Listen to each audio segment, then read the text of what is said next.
ನಮಸ್ತೆ ಎಲ್ರಿಗೂ. ಇಂದಿನ ಭಾಗದಲ್ಲಿ ಕುಮಾರಿ ಕನ್ಯೆಯಾದ ಪರಾಶಕ್ತಿಯ ಕಥೆಯ ಪರಿಚಯವನ್ನು ಮಾಡಿಕೊಟ್ಟಿದ್ದೆ. ಭಾಗ 3. ಇಂದು ನಾನು ಕನ್ಯಾಕುಮಾರಿಯ ವಿವಾಹದ ಕುರಿತು ಹಾಗೂ ಆ ಏರ್ಪಾಡು ಮತ್ತು ಪರಿಣಾಮದ ಕುರಿತು ತಿಳಿಸುತ್ತೇನೆ. ಕನ್ಯಾಕುಮಾರಿ ದೇವಿಯು ಬಾಲ್ಯವನ್ನು ಮುಗಿಸಿ ಯೌವನಕ್ಕೆ ಬರುವ ವೇಳೆಗೆ ಕನ್ಯಾಕುಮಾರಿಯ ವಿವಾಹದ ಏರ್ಪಾಡುಗಳು ಪ್ರಾರಂಭವಾಗುತ್ತದೆ. ಕನ್ಯಾಕುಮಾರಿಯ ವಿವಾಹದ ಏರ್ಪಾಡುಗಳ ವಿಚಾರವನ್ನು ನಾರದ ಮುನಿಗಳಿಗೆ ಕಿವಿ ಮುಟ್ಟುತ್ತದೆ. ಕನ್ಯಾಕುಮಾರಿ ವಿವಾಹದ ಏರ್ಪಾಡುಗಳನ್ನು ತಿಳಿದ ನಾರದ ಮುನಿಗಳಿಗೆ ಚಿಂತೆಯಾಗುತ್ತದೆ. ಕನ್ಯಾಕುಮಾರಿಯ ವಿವಾಹವಾದರೆ ಬಾಣಾಸುರನ ವಧೆಯಾಗುವುದು ಹೇಗೆ ಎಂದು. ಆಗ ನಾರದರು ಪರಾಶಕ್ತಿ ಕನ್ಯಾಕುಮಾರಿಯ ಬಳಿಗೆ ಬಂದು, ಏ ಮಾತೆ ಕುಮಾರಿ, ದುಷ್ಟ ನಿಗ್ರಹಕ್ಕಾಗಿಯೇ ಜನ್ಮ ತಾಳಿದ ನೀನು, ನಿನ್ನಿಂದ ಒಂದು ಕಾರ್ಯವಾಗಬೇಕಾಗಿದೆ ಎಂದು. ನಿನ್ನನ್ನು ಮದುವೆಯಾಗಲು ಬರುವ ಪರಮೇಶ್ವರನಲ್ಲಿ ಒಂದು ಆಜ್ಞೆ ಮಾಡು. ಏನೆಂದರೆ, ಕಣ್ಣಿಲ್ಲದ ತೆಂಗು, ಗೇಣಿಲ್ಲದ ಕಬ್ಬು ಮತ್ತು ತಂತುವಿಲ್ಲದ ವಿಳ್ಳೆದೆಲೆ ಈ 3 ವಸ್ತುಗಳನ್ನು ಬೆಳಕಾಗುವುದರೊಳಗೆ ತಂದರೆ ನಾನು ನಿನ್ನನ್ನು ವಿವಾಹವಾಗುತ್ತೇನೆ ಎಂದು ಪರಮೇಶ್ವರನಿಗೆ ನೀನು ತಿಳಿಸಬೇಕು ಎಂದು ನಾರದ ಮುನಿಗಳು ಕುಮಾರಿಯ ಬಳಿ ಕೇಳಿಕೊಳ್ಳುತ್ತಾರೆ. ಈ ರೀತಿ ಸಲಹೆಯನ್ನು ಇಟ್ಟು ಅಲ್ಲಿಂದ ನಾರದರು ಹೊರಡುತ್ತಾರೆ. ಹಾಗೆ ನಾರದ ಮುನಿಗಳು ಇನ್ನೂ ಒಂದು ಸಲಹೆಯನ್ನು ನೀಡುತ್ತಾರೆ. ಈ ಕಾರ್ಯ ನಡೆಯಬೇಕಾದರೆ ರಾಕ್ಷಸರ ಮಾಯಾಜಾಲವು ಸಂಭವಿಸುವ ಕ್ಷಣಗಳಿದ್ದು ಆ ಮಾಯಾಜಾಲಕ್ಕೆ ಸಿಲುಕದಂತೆ ಈ ಕಾರ್ಯ ನಡೆಯಬೇಕು ಎಂದು.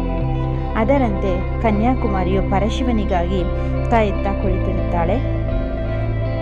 ಅಂತೆಯೇ ಪರಶಿವನು ಕನ್ಯಾಕುಮಾರಿಯ ಬಳಿಗೆ ವಿವಾಹವಾಗಲು ಬರುತ್ತಾನೆ. ಆಗ ಪರಾಶಕ್ತಿಯಾದ ಕನ್ಯಾಕುಮಾರಿಯು ನಾರದರು ಸಲಹೆ ಇತ್ತಂತೆ ಪರಶಿವನಿಗೆ ಹೀಗೆ ಹೇಳುತ್ತಾಳೆ, ನನ್ನನ್ನು ವಿವಾಹವಾಗಬೇಕೆಂದರೆ ಕಣ್ಣಿಲ್ಲದ ತೆಂಗು, ಗೇಣಿಲ್ಲದ ಕಬ್ಬು ಹಾಗೂ ತಂತುವಿಲ್ಲದ ವಿಳ್ಳೆದೆಲೆ ಈ 3 ವಸ್ತುಗಳನ್ನು ಬೆಳಕಾಗುವುದರೊಳಗಾಗಿ ತಂದರೆ ನಾನು ನಿಮ್ಮನ್ನು ವಿವಾಹವಾಗುತ್ತೇನೆ. ಅದರಂತೆಯೇ ಪರಶಿವನು ಈ 3 ವಸ್ತುಗಳನ್ನು ತೆಗೆದುಕೊಂಡು ಬರುವುದಾಗಿ ಸುಚೀಂದ್ರ ನಗರಕ್ಕೆ ಬಳಿ ತೆರಳುತ್ತಾರೆ. ಈ 3 ವಸ್ತುಗಳನ್ನು ಪರಶಿವರು ತೆಗೆದುಕೊಂಡು ಬರುವಾಗ ಸುಚೀಂದ್ರ ನಗರದ ಬಳಿ ಒಂದು ಕೋಳಿ ಕೂಗುವ ಸದ್ದು ಕೇಳುತ್ತದೆ. ಇದರಿಂದ ಪರಶಿವನಿಗೆ ಬೆಳಕಾಯಿತು ಎಂದು ತಿಳಿದು ಸ್ತಬ್ಧಿತರಾಗಿ ಅಲ್ಲೇ ನಿಂತು ಬಿಡುತ್ತಾರೆ. ಆದರೆ ಈ ರೀತಿ ಕೋಳಿ ಹುಂಜವಾಗಿ ಕೂಗಿದ್ದು ನಾರದರೇ ಎಂಬುದು ಒಂದು ಕಥೆಯಾಗಿದೆ. ಅಲ್ಲಿಗೆ ಬೆಳಕಾಯಿತಲ್ಲ ಎಂದು ಪರಶಿವರು ಸ್ತಬ್ಧಿತರಾದ ನಂತರ ಮದುವೆಯು ನಿಂತು ಹೋಗುತ್ತದೆ.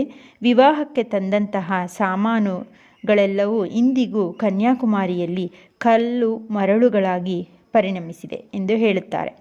ಅದರಂತೆ ಸಮುದ್ರದ ಬಳಿ ಇರುವ ಬೇರೆ ಬೇರೆ ಬಣ್ಣದ ಮರಳು ಮತ್ತು ದೊಡ್ಡ ದೊಡ್ಡ ಕಲ್ಲಿನ ಪಾತ್ರೆಗಳು ಇಂದಿಗೂ ಅಲ್ಲಿ ಸಾಕ್ಷಿಯಾಗಿ ಇದ್ದಾವೆ.